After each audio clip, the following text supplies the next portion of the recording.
comenzar con una breve ilustración, una pequeña reflexión acerca de lo que un arquitecto estaba explicando.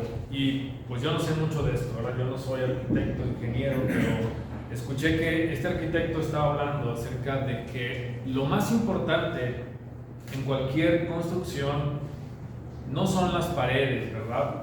No es el techo, pues no son los acabados que se le da tampoco a la construcción. Él decía que lo verdaderamente decisivo es el cimiento. Y no hay que tener mucho conocimiento, ¿verdad? Entendemos que si hay un buen cimiento, entonces el edificio va a poder sostenerse.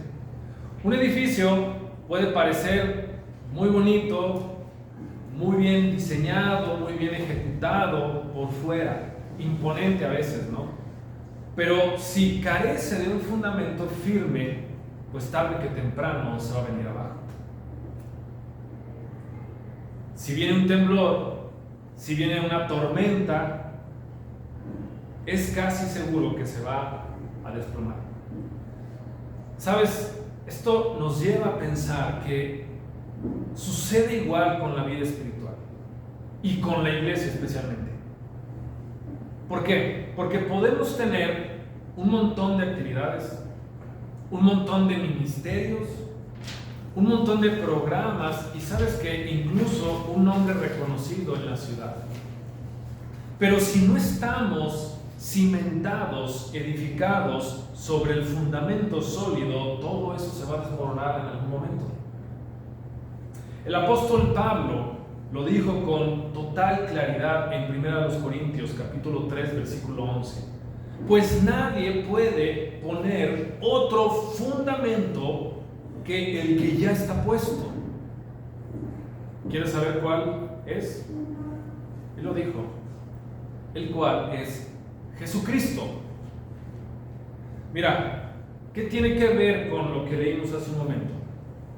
En este capítulo 16 del Evangelio según Mateo, vamos a encontrar un encuentro, un momento decisivo a partir de una pregunta que Jesucristo hace a sus discípulos. Y aquí no solamente vamos a ver el cimiento sobre el cual descansa la iglesia, sino también la certeza de que Cristo mismo es quien la construye, quien la sostiene y quien la lleva a su plenitud. Así que descubramos juntos cómo esto es posible a la luz de lo que leímos en la palabra que Dios nos ha revelado. Y antes de continuar, lo que quiero es que vayamos a este Señor de la palabra antes de profundizar en su palabra. Padre, hoy quiero agradecerte por el privilegio de compartir tu palabra, pero también, Señor, el privilegio que me has otorgado de poder edificar a otros, no a través de mi interpretación, sino a través simplemente de lo que tú nos has revelado. Dios, que este mensaje sea tan claro y que, Señor, nos lleve también a reflexionar en qué estamos cimentados. Te lo pedimos en Cristo Jesús. Amén. Bueno, como saben, estamos casi por mudarnos de esta ubicación. Y cuando estemos en la siguiente ubicación, ¿verdad? En el siguiente lugar, vamos a comenzar una nueva serie en el libro de Hechos. La cual, por cierto, esta serie va a estar conectada, y me gustaría que tuvieran eso en mente, ¿verdad?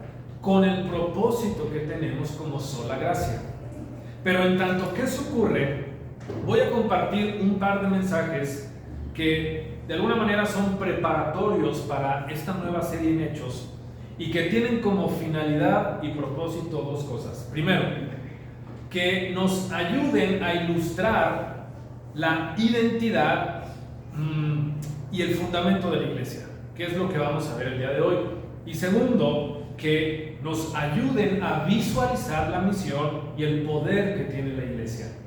Así que, ¿por qué no comenzamos con este primer mensaje a la luz de lo que hemos leído en Mateo 16? Y antes de ir más profundo, Yo simplemente quiero compartirte el contexto del pasaje, y si tú tienes tu Biblia, ve por favor a tu Biblia, para que tengas una mejor perspectiva de lo que está ocurriendo aquí. Mira, capítulos atrás, es decir, capítulo 14 y 15 del Evangelio según Mateo, Jesucristo, acompañado de sus discípulos, ha estado viajando por toda Galilea. Ha enseñado, ha sanado y ha realizado una serie de milagros que dejaron a todos asombrados. Alimentó con pocos panes a un montón de gente, ¿verdad? 5,000. Caminó sobre el agua. Después, en diversos tiempos, confrontó a los fariseos que se le oponían. Sin embargo, a pesar de esto, y a pesar de lo que todos habían visto acerca de Jesucristo, muchos tenían una imagen incompleta de quién era Él. Y al llegar a Mateo 16, nos damos cuenta por la narrativa que Él se acerca a una ciudad llamada Cesarea de Filipo, una ciudad que estaba al norte de Israel. Esta región estaba marcada por una diversidad cultural y religiosa. Allí, entonces, lejos de Jerusalén, lejos de toda esta cuestión judía tradicional, Jesucristo aprovecha un momento decisivo para clarificar su identidad como Mesías y para preparar a sus discípulos para la misión que les esperaba. Ojo, quiero que tengas esto en mente. La multitud ha visto todos estos milagros, pero la multitud tenía ideas confusas acerca de la identidad de Jesucristo. Unos pensaban que Él era Juan el Bautista, otros pensaban que era Elías reencarnado o Jeremías. Y la trama comienza en el versículo 13, cuando Jesucristo va caminando y entonces ve a la multitud, pero voltea a ver a sus discípulos en ese momento y les plantea una pregunta que no solo cambia la historia, sino que abre paso a una de las confesiones más gloriosas que nos encontramos en toda la Escritura. Una confesión de labios de un hombre común y corriente, Pedro. Aquí entonces se marca un antes y un después en el relato, y me gustaría que tú lo visualizaras, ¿verdad? Imagínate esto, porque en tanto que está esa multitud ahí y que tiene una serie de opiniones acerca de Jesucristo, Pedro va a proclamar con convicción lo que solamente puede ser revelado por Dios mismo. Y la respuesta del apóstol es un preámbulo solamente para la afirmación de Jesucristo acerca de quién es Él. Y ese reconocimiento abre un anuncio que es esperanzador. Así que vamos juntos a ver cómo se desarrolla esta historia a partir de 3 momentos clave. Primero, a través de una confesión. Segundo, a través de una promesa. Y tercero, a través de una afirmación. Y vamos a comenzar con la primera, que es una confesión de fe. ¿Cuál es esa confesión de fe?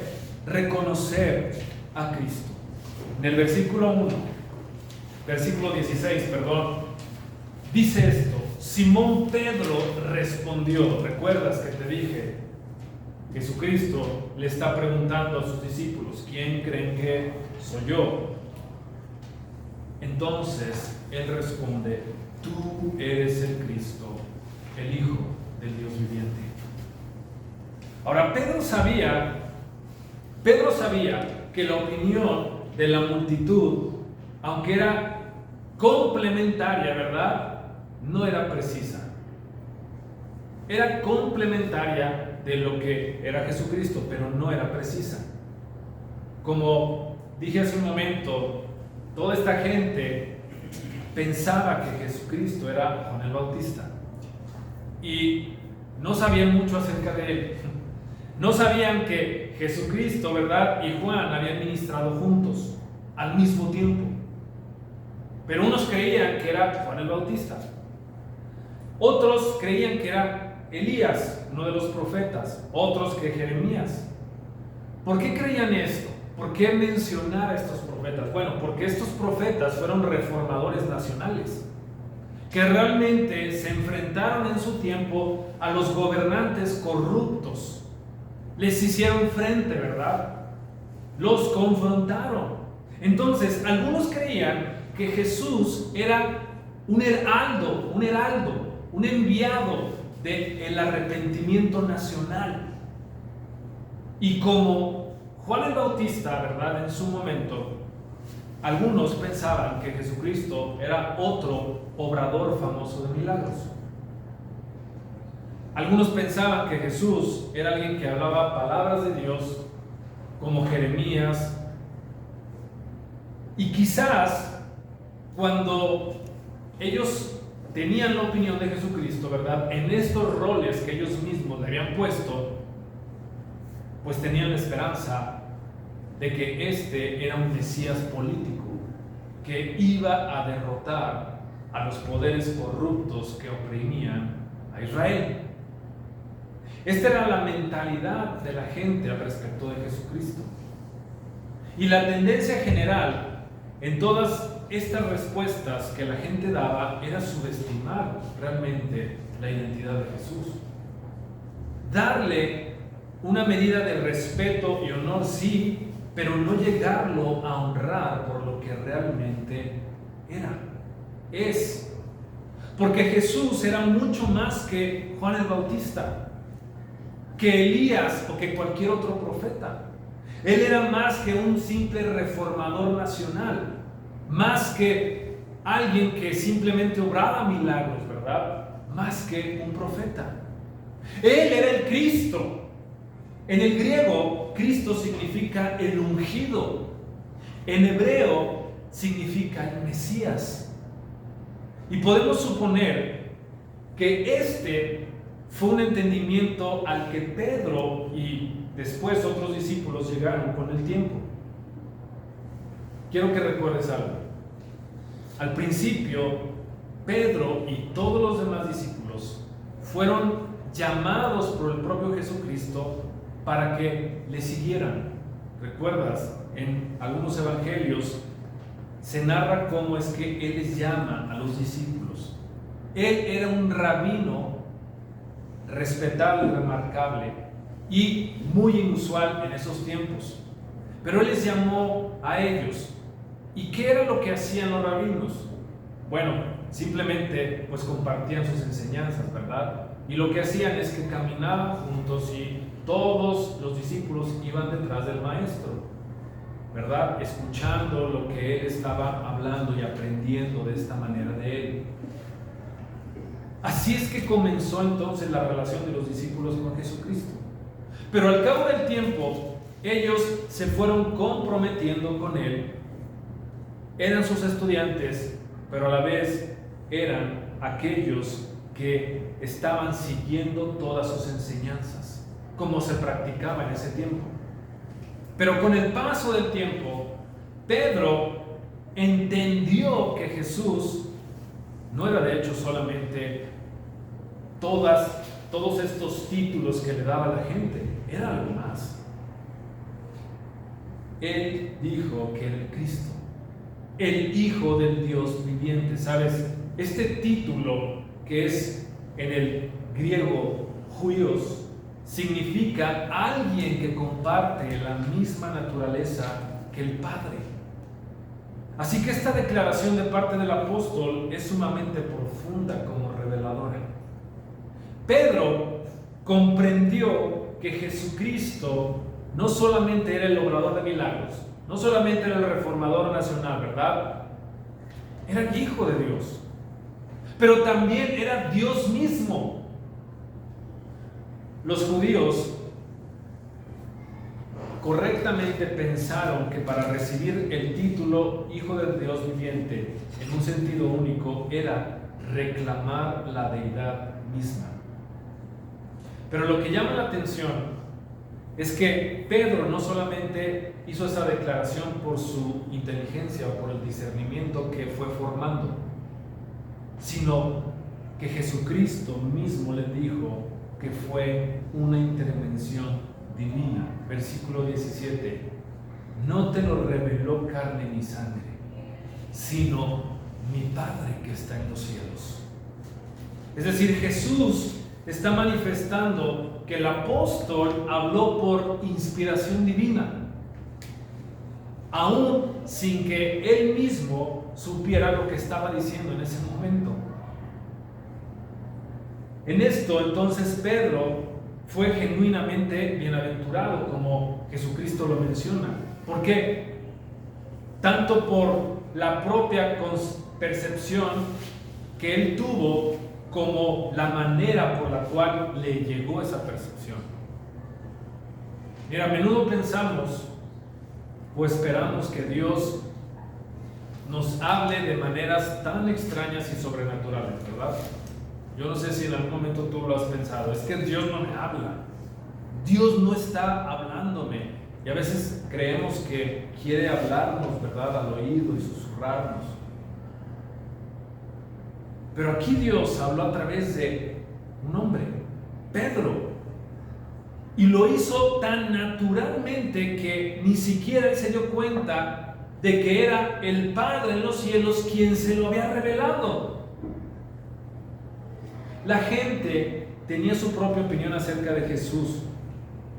Incluso, como lo mencioné, los discípulos habían creado sus propias expectativas, pero no habían reparado hasta ese momento, y más adelante lo olvidaron, que se encontraban frente al Mesías tan anhelado por tanto tiempo, tan esperado por su pueblo.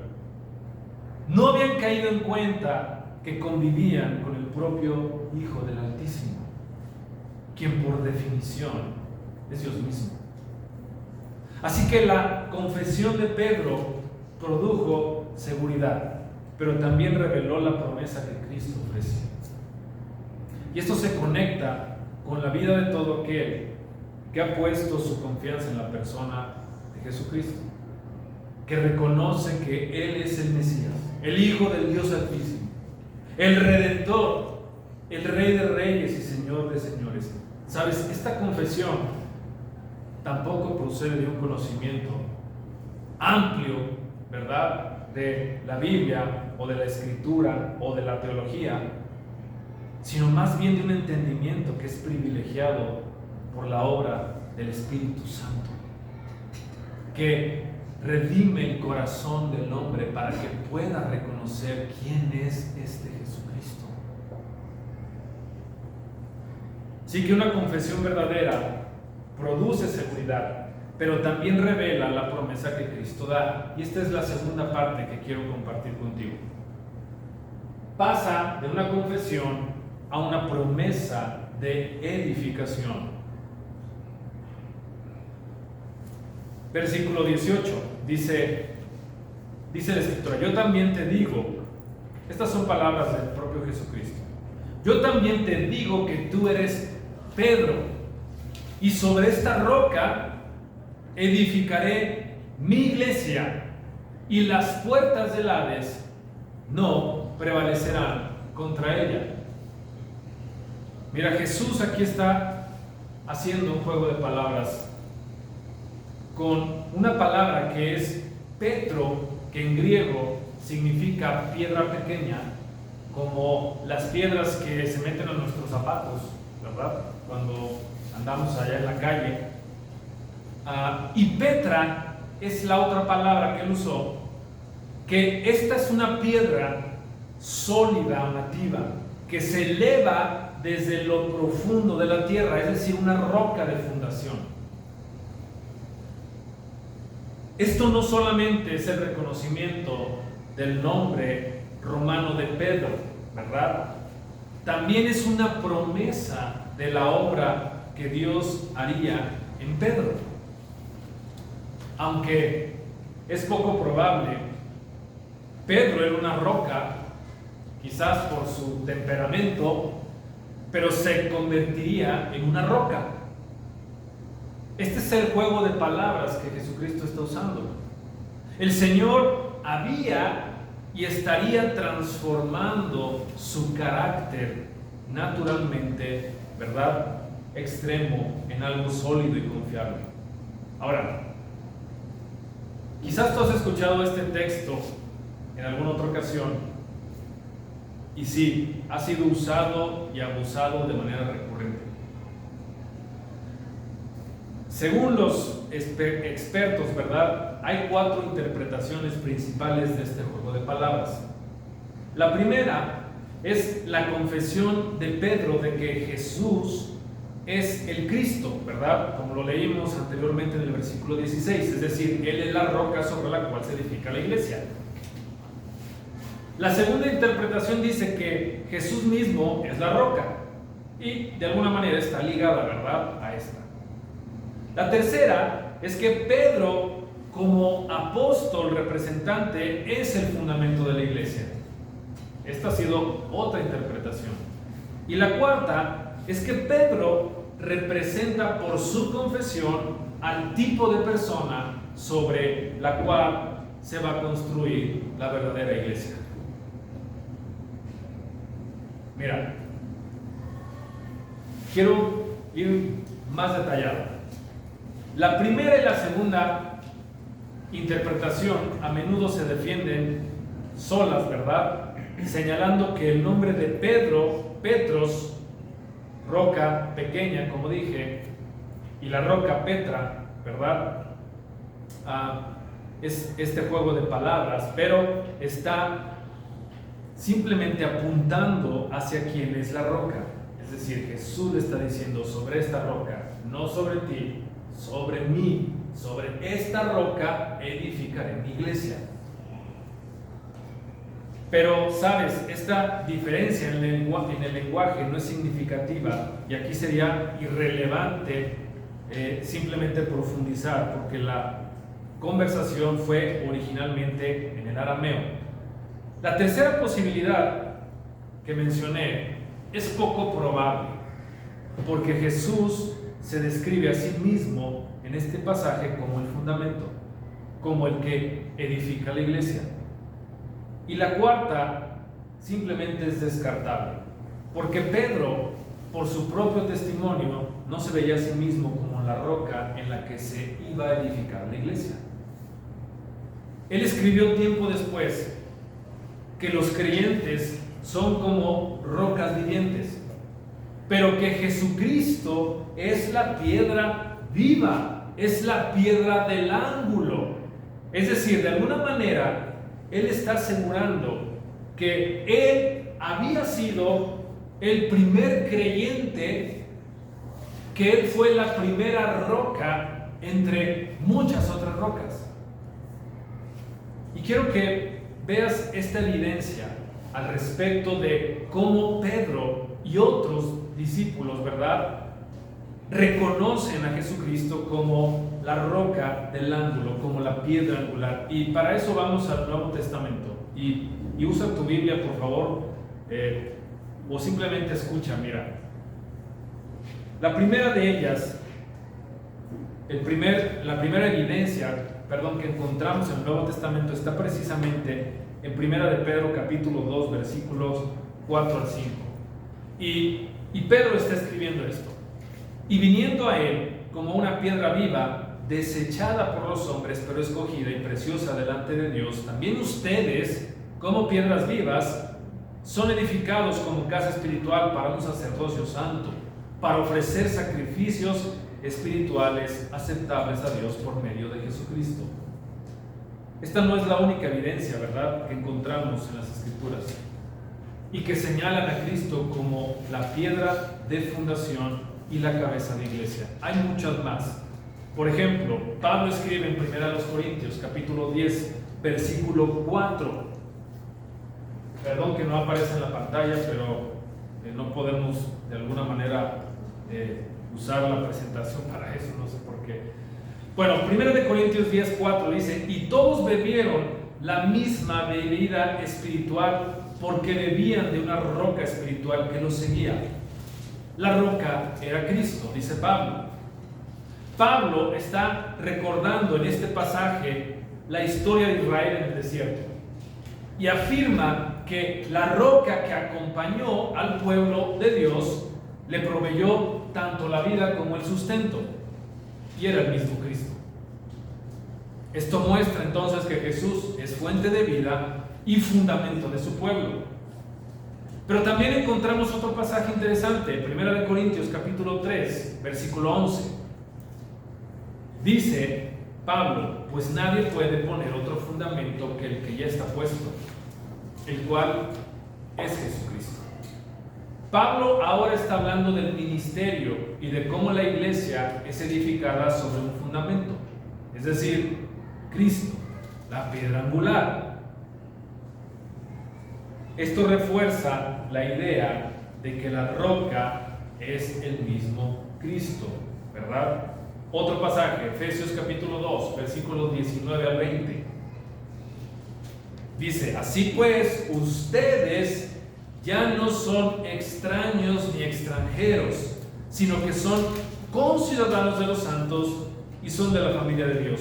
Están, escucha, edificados sobre el fundamento de los apóstoles y profetas, siendo Cristo Jesús mismo, ¿qué? La piedra angular. Aquí Pablo describe la unidad y la estructura de la iglesia, pero argumenta que los apóstoles y los profetas fueron parte de ese fundamento, pero Cristo es la piedra principal, es la base que sostiene toda la iglesia. Mateo también escribe esto más adelante, ¿verdad? Mateo capítulo 7, Mateo escribe las palabras de Jesucristo. Él escuchó estas palabras de él, y capítulos antes, Mateo 7, versículos 24 al 25, simplemente revelan esto. Por tanto, este es Jesús hablando: cualquiera que oye estas palabras mías y las pone en práctica será semejante a un hombre sabio que edificó su casa sobre la roca. Y cayó la lluvia, vinieron los torrentes, soplaron los vientos, azotaron aquella casa, pero no se cayó porque había sido fundada sobre la roca. Jesucristo da el sermón del monte y da esta explicación. Y aquí la roca se representa como la obediencia a su palabra, que de hecho es inseparable a su persona y a su obra. Es decir, la seguridad de la casa, sea la iglesia o el creyente, ¿dónde está? En Cristo, no en otro lugar. Así que simplemente esta es la evidencia, ¿verdad?, de que las propias escrituras confirman con claridad que Cristo es esa roca espiritual que sostiene su pueblo, que la iglesia está edificada, cimentada sobre él como el fundamento, y que su enseñanza es la base firme que va a resistir toda prueba, y que él es la piedra angular y la piedra viva sobre la cual se edifica toda la comunidad de los creyentes. Cuando repasamos entonces las escrituras y lo vemos, ¿verdad?, a la luz de lo que estamos leyendo en Mateo, es indudable reconocer que nuestro Señor es la única piedra angular.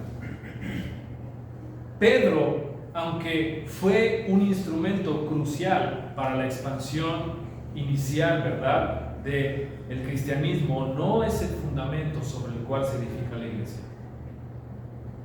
Esta interpretación no solo está en armonía con la enseñanza de la revelación de Dios, sino que ha sido confirmada por toda la tradición, ¿verdad?, incluso en los primeros siglos, la cual reconoció con unanimidad que Cristo es esa roca fundamental. De hecho, esta es también nuestra confesión como iglesia, como sola gracia. No existe otro fundamento sobre el cual se sostenga lo que creemos, ni la comunidad que Dios está formando entre nosotros. Cristo es la cabeza, Cristo es la roca, Cristo es el pastor, Cristo es el guía, Cristo es el dueño y Señor de nuestras vidas, pero también de nuestra congregación. Nadie jamás ha podido tomar su lugar ni lo tomará, ni en medio de nosotros, ni en el gobierno de su Iglesia universal. Así que al volver al texto, nos damos cuenta que este ha sido siempre el propósito eterno de Jesucristo. ¿Cuál? Edificar su iglesia. Y Él la llama así, mi iglesia. Subraya que Él es el único arquitecto, constructor, dueño y Señor. Y este pasaje tiene un valor adicional. ¿Sabes por qué? Porque constituye la primera ocasión en que aparece la palabra iglesia en el Nuevo Testamento. Y en toda la Biblia, de hecho, mediante el término griego eclesía. Ahora llama la atención que Jesús se refirió a la iglesia antes del inicio formal de la iglesia, ¿verdad? Que vamos a analizar después en el capítulo 2 de Hechos, antes del Pentecostés. Así que Él estaba, de alguna manera, fíjate bien, anticipando y profetizando la realidad venidera, que a través de los discípulos que Él iba a dejar y de quienes creyeron en su mensaje, Él iba a reunir a un pueblo para sí. Mira, la palabra eclesía en su uso antiguo no tenía un sentido religioso. Es decir, esa palabra no fue formada en la iglesia, sino que simplemente fue adoptada por la iglesia porque era un término que ya se usaba antes, ¿verdad? Fuera de la iglesia. Eclesía simplemente significaba una asamblea, un grupo que fue convocado para. Ese era el significado. Y era gente que se reunía en las plazas, en las calles, ¿verdad?, para tratar un asunto. De ahí es que se adopta este término de eclesía. Pero es interesante cómo se emplea, ¿verdad?, deliberadamente para la comunidad futura de los seguidores de Jesucristo. Jesús enfatizó aquí que la iglesia no se iba a definir por las estructuras religiosas del hombre, sino por el hecho de ser un grupo que es llamado, convocado y reunido por Él y para Él. Su declaración entonces, ¿sabes?, es algo bien interesante, porque es un reclamo de su propiedad. Él dice, es mi iglesia. Es decir, la iglesia, esta iglesia, otra iglesia, conjunto de creyentes, pertenece exclusivamente a Cristo. Y al mismo tiempo, aquí Jesucristo está reclamando la deidad que le pertenece. Pero lo que a mí me llama la atención es que Jesucristo habla de mi iglesia, mi comunidad, en lugar de llamarle simplemente la comunidad de Dios. Y en este contexto, esta promesa de Jesús resalta verdaderamente algo, porque Él dice, yo reúno a mi pueblo en una sola comunidad, cuando dice edificaré. Él edifica sobre un fundamento que es inquebrantable, cuando afirma sobre esta roca la edificaré. Y Él edifica algo que le pertenece en exclusividad a Él. Él dice, mi iglesia. Y Él edifica con una certeza que es invencible. Las puertas del Hades no prevalecerán contra de ella.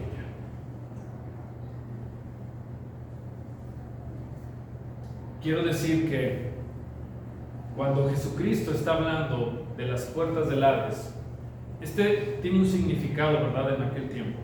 El Hades era entendido como el lugar del castigo, donde iban todos los espíritus de los incrédulos, el cual obviamente podías llegar a él a través de la muerte. Por lo tanto, cuando Jesucristo dice las puertas del Hades, es una expresión judía que alude al poder de la muerte. Cristo asegura entonces que ni siquiera la muerte, es decir, la última y la más temida arma del enemigo en contra del creyente, va a poder detener el avance de la iglesia. A lo largo de la historia, la sangre de los mártires no ha sofocado la obra de Dios.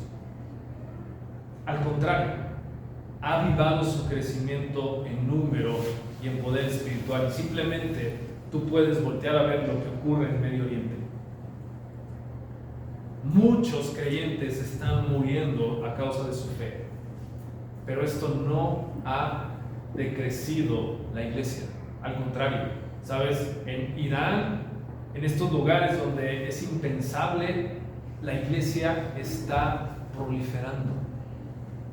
¿Por qué está? Es suya, es su iglesia. Él la reclamó para sí y ni siquiera la muerte puede hacerle frente.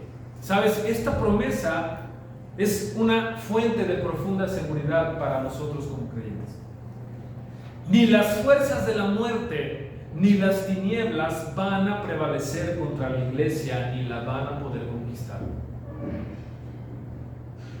Así que cuando analizamos este versículo, vamos a llegar a la conclusión de que la iglesia no se fundamenta en ningún hombre, sino solamente en Cristo. No se sostiene en la fuerza de nadie, ¿verdad? Ni en el poder económico y lo que tú quieras agregar, sino simplemente en las fuerzas que Él tiene. Y no depende de nuestra capacidad de protegerla, porque Él mismo es quien la guarda. Y si la iglesia está segura, entonces la autoridad de Cristo nos da plena convicción para vivir nuestra vida como creyentes. Y esto nos lleva al último momento clave de este pasaje. Pasamos de la promesa de la edificación a la afirmación de autoridad. Y aquí la frase clave son las llaves del reino. Versículo 19 dice: yo te daré las llaves del reino de los cielos, y lo que ates en la tierra será atado en los cielos, y lo que desates en la tierra será desatado en los cielos. Ahora, esto representa autoridad. Cristo le está otorgando a Pedro la potestad de declarar lo que será atado y desatado en los cielos. ¿Y eso qué significa, verdad? Ahora, para entender correctamente el pasaje, quiero comenzar aclarando lo que no significa. A lo largo de los siglos ha circulado una imagen caricaturesca de Pedro. Yo no sé si tú la has visto, pero hasta en memes todavía aparece Pedro, ¿verdad? Con las llaves del reino. Y esta idea ha capturado la imaginación de muchos, al punto de plasmar representaciones artísticas donde Pedro siempre tiene unas llaves, ¿verdad? Puestas en sus manos, otras veces aquí, y está a las puertas del cielo.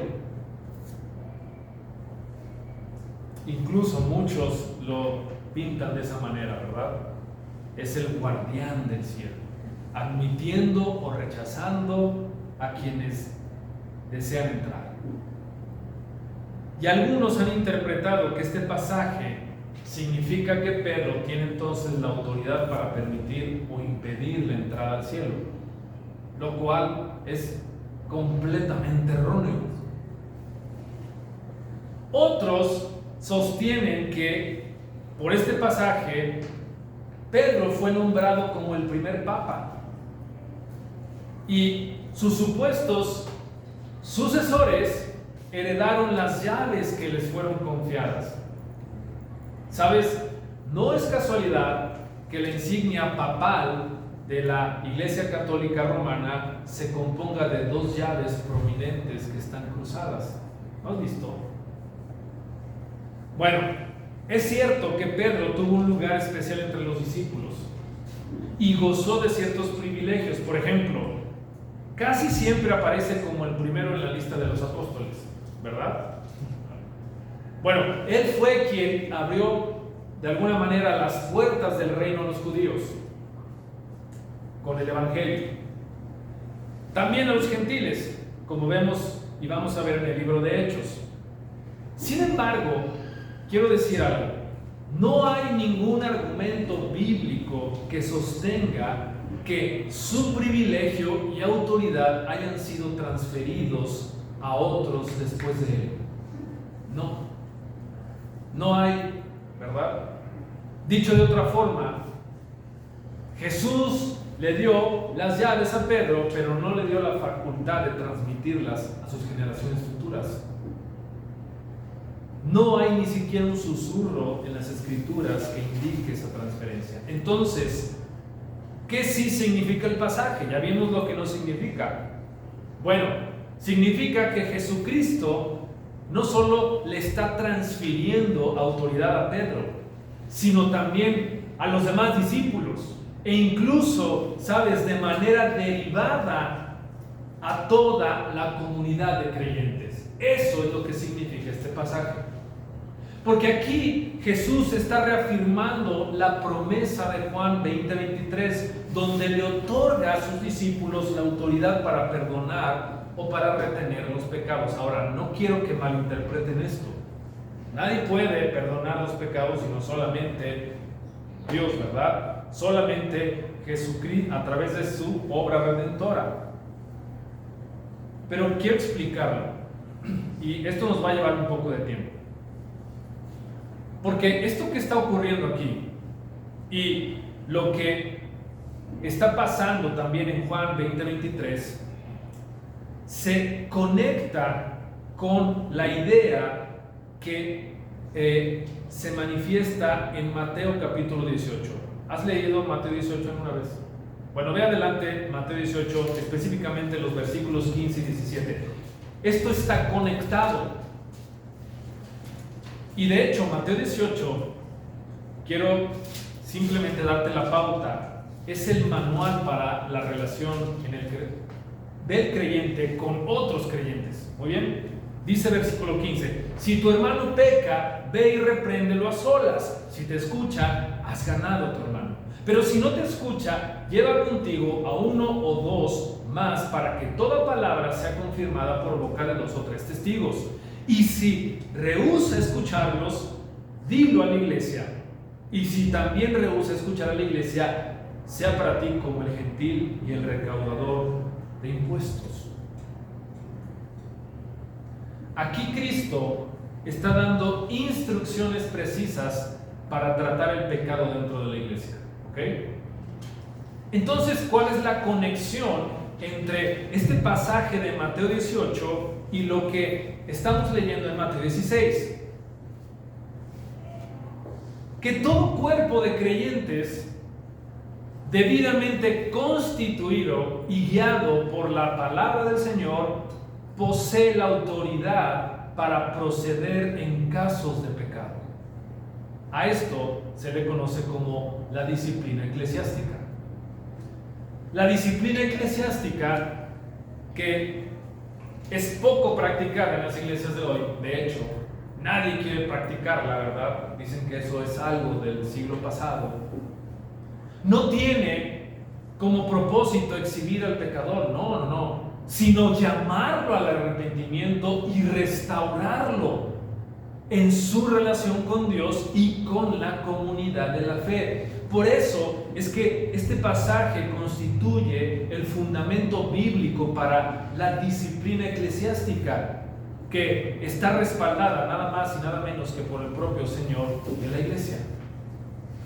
La autoridad que Cristo le confirió a Pedro también se la concedió, a los creyentes como un mecanismo de rendición de cuentas, el cual no solo sigue edificando al cuerpo, sino que en todo le da la gloria a Dios.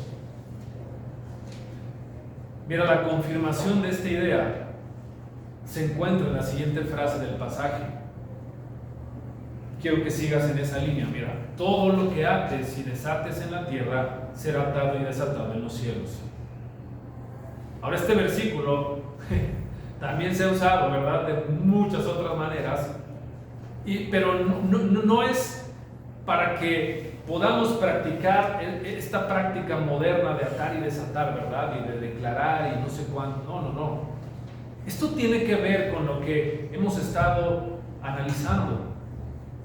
En el contexto del judaísmo, y quiero primeramente pasar a esta parte, en el contexto del judaísmo del primer siglo, los rabinos utilizaban el poder de atar y desatar para aplicar la ley. Ataban o desataban a alguien en relación con un punto específico de la ley.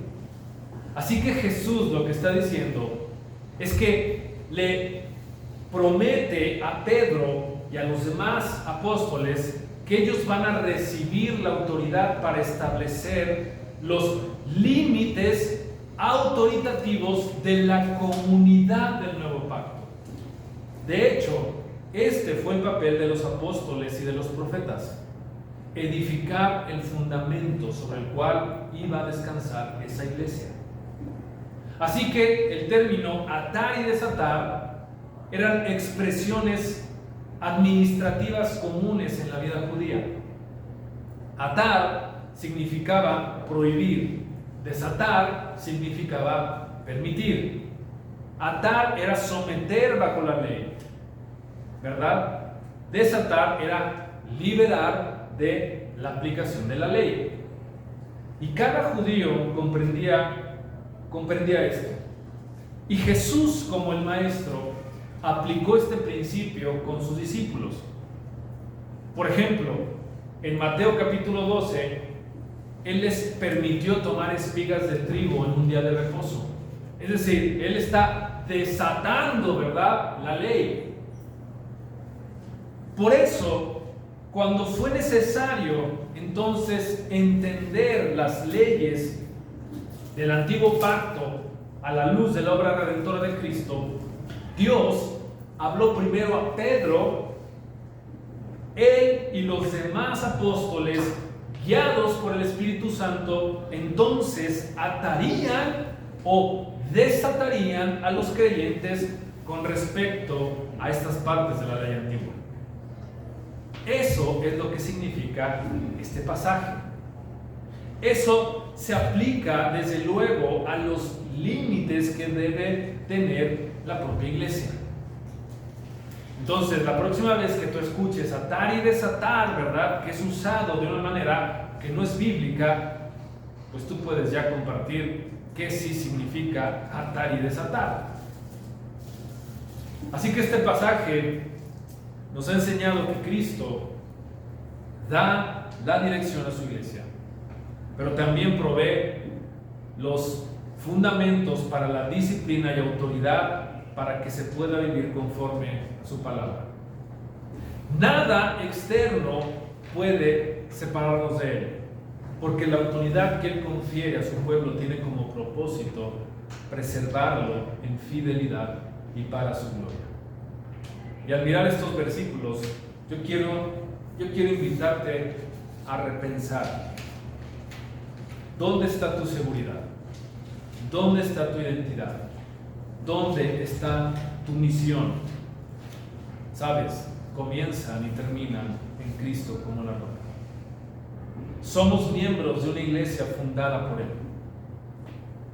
Nuestra vida, nuestra comunidad descansan solamente en su poder y su gracia, no en nuestra fe frágil, ¿verdad?, sino en Cristo mismo, quien murió y resucitó asegurando perdón, vida y victoria para su pueblo. Por eso es que juntos podemos afirmar que estamos fundados en Cristo, que estamos seguros en su iglesia y que somos fortalecidos solo por su gracia. La confesión de Pedro no es una declaración aislada en medio de un camino, ¿verdad?, que nosotros tenemos. Es la confesión sobre la cual Cristo sigue hoy edificando su iglesia.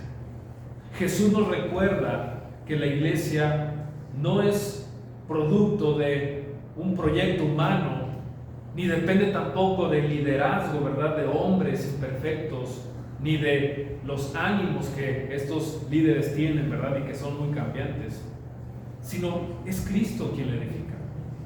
Es con la autoridad del Hijo de Dios viviente y con la promesa de que nada, ni siquiera la muerte misma, podrá detener su obra. El Evangelio entonces asegura que esta edificación comenzó en la cruz, en su resurrección, ¿verdad?, donde Cristo venció el pecado y la muerte. Y desde entonces su victoria sostiene a la iglesia. Nosotros, tú y yo, somos piedras vivas llamadas a formar parte de esa casa espiritual. Por eso es que nuestra tarea no es levantar ningún otro fundamento. No es construir según nuestras propias fuerzas. Nuestra misión es seguir confesando con nuestra vida que Jesucristo es el Señor. Y, ¿sabes?, servirle unidos para que otros también lo conozcan como el único y suficiente Salvador. Aquí hay un llamado para nosotros. Aquí hay una esperanza. Si Cristo edifica su iglesia, entonces nuestra fe no es en vano, pero tampoco nuestro servicio a Él. El Señor sigue edificando hoy su comunidad y nos invita a participar activamente de ella. Así que, sabes, como congregación, me gustaría que fuéramos una iglesia que proclame con valentía esto. Tú eres el Cristo, el Hijo del Dios viviente, y que vivamos con la certeza de que aquel que comenzó la buena obra en nosotros, en su iglesia, la va a perfeccionar hasta el día de su regreso. Y a la luz de esto, nuestro propósito como sola gracia es claro: existir para glorificar a Dios como la única roca y fundamento, y anunciar fielmente a esta ciudad que en Él hay vida y salvación. Nuestra razón de ser, entonces, es reflejarle en comunidad y caminar solamente dependiendo de su gracia, pero unirnos a la obra que Él está desplegando, que Él sigue edificando de aquí hasta su regreso.